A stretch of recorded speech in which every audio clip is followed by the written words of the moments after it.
ৰাজ্য চৰকাৰ প্ৰতিটো বিভাগৰ অধীনতে কৰ্মৰত কৰ্মচাৰী আৰু পেঞ্চনাৰসকলৰ বাবে কেইবাটাও গুৰুত্বপূৰ্ণ খবৰ আহিছে। পুনৰ কৰ্মচাৰী পেঞ্চনাৰ বাবে 5টাকৈ ডাঙৰ খবৰ লৈ আহিছোঁ, য'ত কৰ্মচাৰীৰ 25 লাখ টকাৰ গ্ৰেচুইটি, দৰমহা পেঞ্চন বৃদ্ধিৰ লগতে গ্ৰেজুৱেট পে প্ৰদান, NPS UPS সন্দৰ্ভতো গুৰুত্বপূৰ্ণ খবৰ আহিছে। সবিশেষ আপোনালোকক জনাব বিচাৰিছোঁ, ভিডিঅ'টো প্ৰথমৰ পৰা শেষলৈকে চাই থাকিব।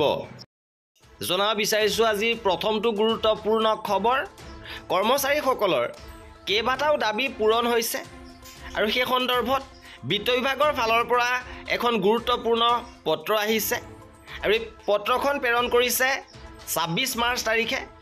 26 মাৰ্চ তাৰিখে প্ৰেৰণ কৰা এই পত্ৰখনৰ বিষয় হৈছে শেহতীয়াভাৱে 11 জানুৱাৰী তাৰিখে সদৌ অসম কৰ্মচাৰী পৰিষদৰ সৈতে মাননীয় মুখ্যমন্ত্ৰী মহোদয় হোৱা আলোচনাৰ মিটিঙৰ সিদ্ধান্তসমূহ ৰূপায়ণ আৰু ইয়াত কৰ্মচাৰীসকলৰ বহুকেইটা দাবী পূৰণ হৈছে, পূৰণ হোৱাৰ পথত।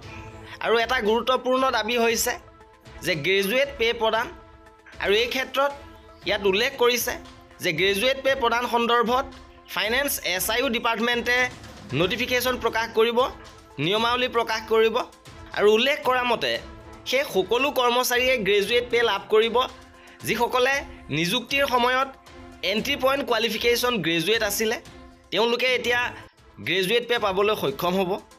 ইপিনে দৰমহা বৃদ্ধি সন্দৰ্ভত আৰু এখন গুৰুত্বপূৰ্ণ নটিফিকেশ্যন আহিছে আৰু এইবাৰ সাংসদসকলৰ দৰমহা বৃদ্ধি কৰিছে। ইয়াৰ নিৰিখ প্ৰকাশ কৰিছে যে 1 লাখ টকাৰ পৰা দৰমহা 1,24,000 টকালৈকে বৃদ্ধি পাইছে। ডেইলি এলাৱেঞ্চ 2,000 টকাৰ পৰা 2,500 টকালৈ বৃদ্ধি পাইছে।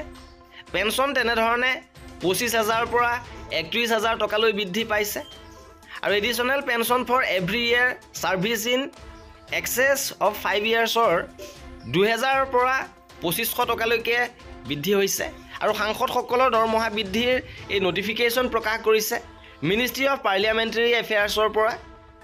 এইবাৰ জনাব বিচাৰিছোঁ আজিৰ তৃতীয়টো গুৰুত্বপূৰ্ণ খবৰ, কৰ্মচাৰীসকলৰ 25 লাখ টকাৰ গ্ৰেচুইটি সন্দৰ্ভত ডাঙৰ আপডেট আহিছে যে UPSত কি নিয়ম আছে এই 25 লাখ টকাৰ গ্ৰেচুইটি সন্দৰ্ভত, ইয়াক লৈ ডাঙৰ আপডেট আহিছে।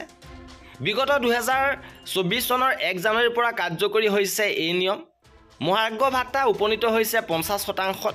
সেয়েহে কৰ্মচাৰীসকলৰ গ্ৰেচুইটি সৰ্বোচ্চ সীমা 25% বৃদ্ধি কৰি 25 লাখ টকা কৰা হৈছে আৰু বিগত বৰ্ষত অৰ্থাৎ 24 চনৰ 1 জানুৱাৰীৰ পৰা কাৰ্যকৰী হৈছে। আৰু গ্ৰেচুইটি গণনা কৰাৰ নিৰ্দিষ্ট ফৰ্মুলা আছে। সেই ফৰ্মুলা অনুসৰি কৰ্মচাৰীয়ে তেওঁৰ অন্তিম দৰমহা বেচিক পে প্লাছ দিয়ে 16.5 গুণ বা 25 লাখ টকাৰ ভিতৰত যিটো কম হ'ব সেয়া গ্ৰেচুইটি হিচাপে দিয়া হ'ব। অৰ্থাৎ সকলো কৰ্মচাৰীয়ে 25 লাখ টকা নাপাব। তেওঁলোকৰ চাকৰিৰ ম্যাদ আৰু বেতনৰ ভিত্তিত গ্ৰেচুইটিৰ পৰিমাণ নিৰ্ধাৰণ হ'ব। আৰু গ্ৰেচুইটি বিভিন্ন ধৰণৰ আছে। চৰকাৰী কৰ্মচাৰীক 2 ধৰণৰ গ্ৰেচুইটি দিয়া হয়, ৰিটায়াৰমেণ্ট গ্ৰেচুইটি আৰু ডেথ গ্ৰেচুইটি। ৰিটায়াৰমেণ্ট গ্ৰেচুইটি হিচাপ কৰাৰ নিয়ম হৈছে প্ৰতি 6 মাহৰ সেৱাৰ বাবে বেচিক পে প্লাছ ডিৰ 1/4 যোগ কৰা হয়। সৰ্বোচ্চ সীমা কৰ্মচাৰীৰ অন্তিম বেতনৰ 16.5 গুণ বা 25 লাখ টকাৰ ভিতৰত যিটো কম হ'ব সেয়াই কৰ্মচাৰীয়ে গ্ৰেচুইটি হিচাপে পাব। সেৱাৰ ম্যাদ গ্ৰেচুইটি পোৱাৰ বাবে একে কোম্পানীত একেৰাহে 5 বছৰ চাকৰি কৰাটো বাধ্যতামূলক। আনহাতে ডেথ গ্ৰেচুইটিৰ ক্ষেত্ৰত হিচাপ কৰাৰ নিয়ম এনেধৰণৰ, অৱসৰৰ পূৰ্বে যদি কৰ্মচাৰীৰ মৃত্যু হয় তেন্তে তেওঁৰ পৰিয়ালক নিম্নলিখিত সূত্ৰ অনুসৰি গ্ৰেচুইটি দিয়া হ'ব।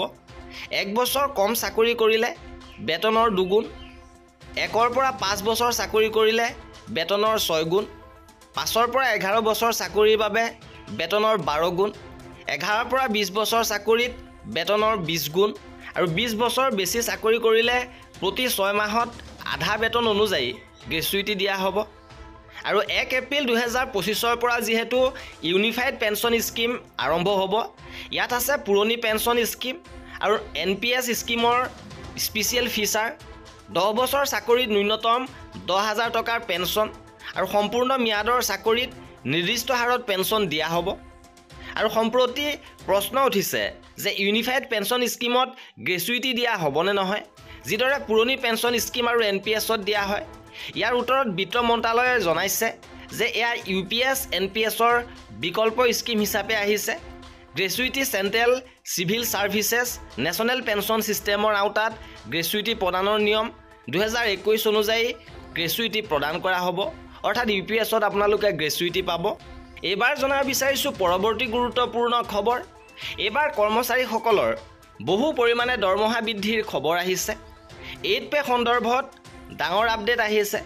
কৰ্মচাৰীসকলৰ বাবে যিহেতু 26 পহিলা জানুৱাৰীৰ পৰা 8ম বেতন আয়োগ কাৰ্যকৰী হোৱাৰ কথা, আৰু খবৰ অনুসৰি এইবাৰ 14ৰ পৰা 19% দৰমহা বৃদ্ধি হ'ব কৰ্মচাৰীসকলৰ।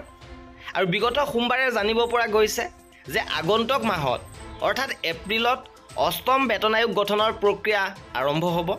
এপ্ৰিলত আপোনালোকৰ 8ম বেতন আয়োগ গঠনৰ প্ৰক্ৰিয়া আৰম্ভ হ'ব, কাৰ্যকৰী হ'ব 2026ৰ পৰা।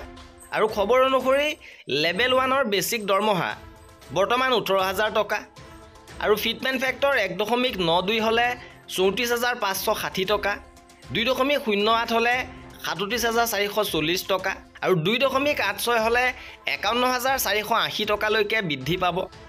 এইবাৰ জনাব বিচাৰিছোঁ ৰাজ্য চৰকাৰ কৰ্মচাৰীসকলৰ বাবে আন এটা বৃহৎ সুখবৰ। এইবাৰ ৰাজ্যিক কৰ্মচাৰীৰ চাকৰিকাল 62 বছৰলৈ বৃদ্ধিৰ প্ৰস্তাৱ লোৱা হৈছে। তিনিচুকীয়াত কৰ্মচাৰী পৰিষদৰ কেন্দ্ৰীয় কাৰ্যনিৰ্বাহকত এই বিষয়ে প্ৰস্তাৱ লোৱা হৈছে। সদৌ অসম কৰ্মচাৰী পৰিষদৰ কেন্দ্ৰীয় কাৰ্যনিৰ্বাহক অনুষ্ঠিত হৈছে, আৰু ইয়াতে কৰ্মচাৰীসকলৰ চাকৰিকাল 62 বছৰলৈ বৃদ্ধি কৰাৰ বাবে প্ৰস্তাৱ লোৱা হৈছে। লগতে এই সভাত গ্ৰহণ কৰা প্ৰস্তাৱসমূহ হৈছে যে পুৰণি পেঞ্চন ব্যৱস্থাৰ পুনৰ প্ৰৱৰ্তন, শিক্ষকৰ পদোন্নতি, আৰ্জিত ছুটি প্ৰদান, 2026 চনৰ পহিলা জানুৱাৰীৰ পৰা কাৰ্যকৰী হোৱাকৈ ৰাজ্যিক কৰ্মচাৰীৰ দৰমহা সংশোধনীৰ বাবে 8ম দৰমহা আয়োগ গঠন কৰাই প্ৰধান। লগতে সদৌ অসম কৰ্মচাৰী পৰিষদে সমস্যাসমূহ সমাধানৰ বাবে মুখ্যমন্ত্ৰীয়ে দেখুওৱা আগ্ৰহক আদৰণি জনাইছে, আৰু কৰ্মচাৰীসকলৰ সমস্যাসমূহ সমাধানৰ বাবে মুখ্যমন্ত্ৰীগৰাকীয়ে আলোচনা কৰিয়ে দায়িত্ব শেষ নকৰি আলোচনাত গ্ৰহণ কৰা সিদ্ধান্তসমূহ কাৰ্যকৰীকৰণৰ প্ৰক্ৰিয়াও আৰম্ভ কৰিছে। ইপিনে শীঘ্ৰে কৰ্মচাৰীসকলৰ DA বৃদ্ধি ঘোষণা কৰা হ'ব। যিহেতু হোলীৰ সময়ত DA বৃদ্ধিৰ ঘোষণা কৰাৰ কথা আছিলে, কিন্তু সেয়া নহ'লে, আৰু খবৰ অনুসৰি অতি শীঘ্ৰে আপোনালোকৰ DA বৃদ্ধি ঘোষণা হ'ব। আৰু 26 মাৰ্চ অৰ্থাৎ আজি এই DA বৃদ্ধিৰ ওপৰত খবৰ লাভ কৰিব পাৰে, কাৰণ আজি অনুষ্ঠিত হ'ব মোদী চৰকাৰৰ আজি কেবিনেট বৈঠক আছে, আৰু এই বৈঠকত DA বৃদ্ধি সন্দৰ্ভত সিদ্ধান্ত লোৱাৰ সম্ভাৱনা আছে। আৰু এয়া আছিলে আজিৰ ভিডিঅ'টোত। ৰাজ্যৰ লগতে কেন্দ্ৰীয় চৰকাৰৰ কৰ্মচাৰী আৰু পেঞ্চনাৰসকলৰ প্ৰতিটো আপডেট পাই থাকিবৰ বাবে আমাৰ চেনেলটো ছাবস্ক্ৰাইব কৰি ৰাখিব। ভিডিঅ'টো শেষৰলৈকে চোৱাৰ বাবে বহুত ধন্যবাদ।